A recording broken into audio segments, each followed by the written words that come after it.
option necessarily. Options mean absolutely nothing. When you hear some comic book property is optioned, until you're actually hearing about like a director being attached or a studio actually greenlighting it, basically someone saying, hey, I bought a lottery ticket. Options mean nothing, and Hollywood right now, especially because of the way that industry is run, they're trying to option things for as little money as humanly possible. So I don't option properties because basically you're just giving someone the rights to sit on your work for 2 years for like $5 grand or something. So, what's happening with Sleeper is actually Warner Brothers, who's DC's parent company. Sony was trying to buy Sleeper like as an outright purchase for Sam Raimi to do at Sony, and DC didn't want to give them merchandising rights to it. They didn't want to Warner Brothers didn't want to set a precedent of ever giving one of their properties to another studio and giving them the merchandising because they publish stuff, do toys and stuff. So because Sony was so hot for it, Warner Brothers had been passed on it 4 or 5 times already when people have been coming to them for it. We're suddenly interested again, and Raimi's producer,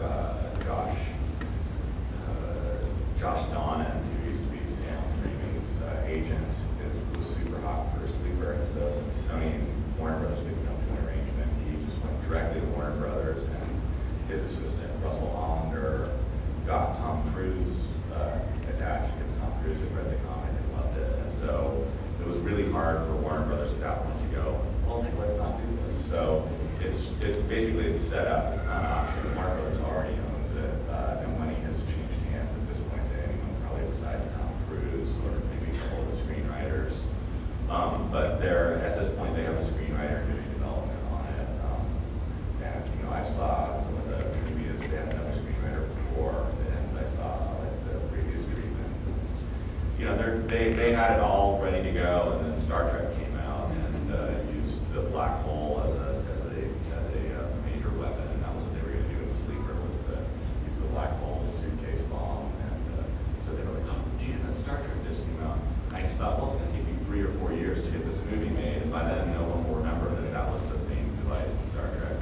It's like in Watchmen, how they had to they could use the scene with Rorschach's origin where he actually just chains the guy to the thing and lights him on fire and gives him the saw, because they did that in Saw 8 years ago. And it's like, yeah, because Saw was ripping off Watchmen.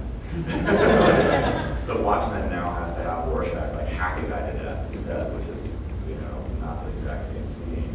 But Hollywood is so like that. If comics were like Hollywood, we'd never be able to publish anything. But Superman punched a guy last time. It's literally like that. It's like, but another movie once did that.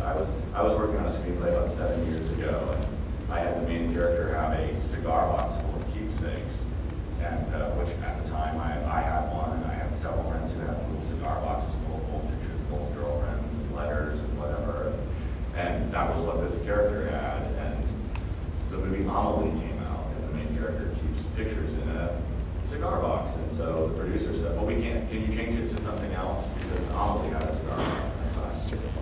So Amelie invented cigar boxes for keepsakes. Are you serious? It was a French food film. No one in Hollywood even watched it. So I changed it to a Starsky and Hutch lunchbox. And the movie never got made.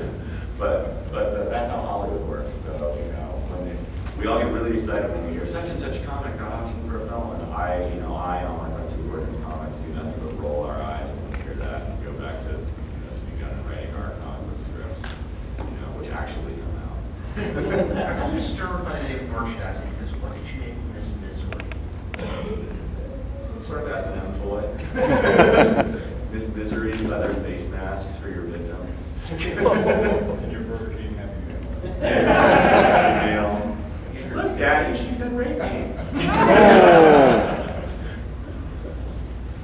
have a talking towel at all that it ties children into themselves. Yeah. Why are you getting yourself? But you've been getting more involved. You got Angel of Death coming out, an extended cut on Spike. And what's that going to be like? Yeah, it's the feature film version. This is actually the first time I think I've ever been a groundbreaker in any way.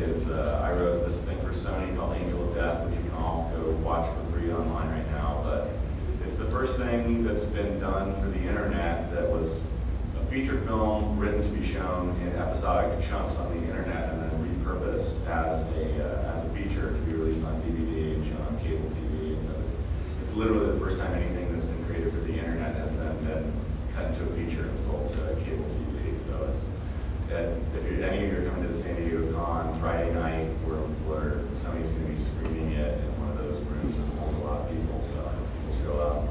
And then the next night after that, I'll be showing on Spike TV and a sort of a cable TV edited version, so probably a little bit less swearing. And we're still trying to figure out what they're going to do with the knife in the head scene. I'm hoping they keep it. This movie makes no sense without it. And then the DVD comes out the Tuesday after that. So, and Zoe Bell will be down there at San Diego. She's become a really good friend of mine, so she was texting me from the cons about how drunk Tarantino was getting. So it's funny.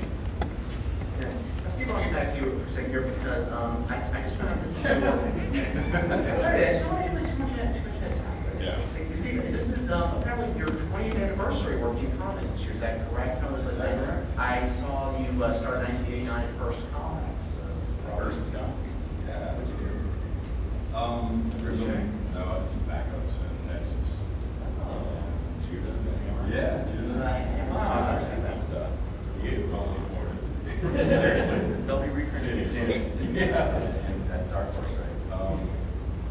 They're reprinting all the backups in those Nexus archives. Yeah. I didn't know that.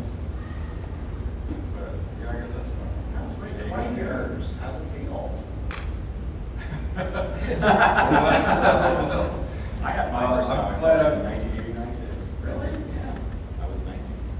What years you Oh, actually, no, it was 87. Okay. I've been in comics longer than loser. I thought Low Life was your first. No, I did a book for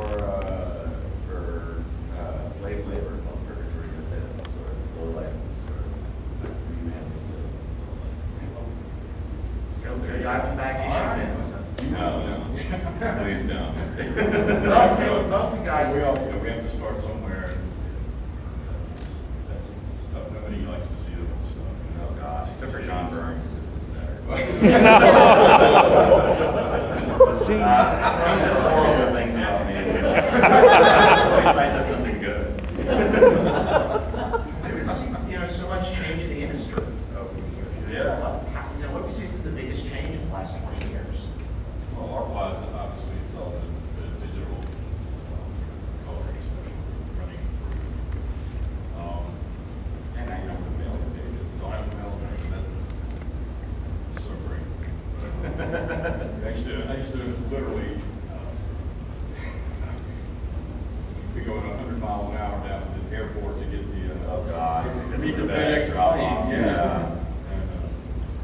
Oh, I remember those days. I literally ran across Seattle to get to the last FedEx drop one night. Yeah. It was awful. Yeah. And pretty much every time I mail pages, somebody asks me to get it. So, That's some things happen. I don't have to rush to the airport. Yeah, you gotta rush your scanner, right? But, Just gotta go like this. Just quickly turn. Well, like Sean was saying, and Dave Gibbons, I think, said this too, one of the greatest things about the digital age is, well, now you can letter your own stuff if you're like Dave Gibbons or Sean, but you can, the things you're allowed to use for inking now, like Dave Gibbons actually inks with disposable materials that sometimes he'll find like a brush pen he likes or a pen that he likes and it's not waterproof ink. It doesn't matter because he just has to take the page from here to here, he doesn't have to mail it across the Atlantic and hope that it won't get wet in transit and end up looking things up at watercolor or arrives.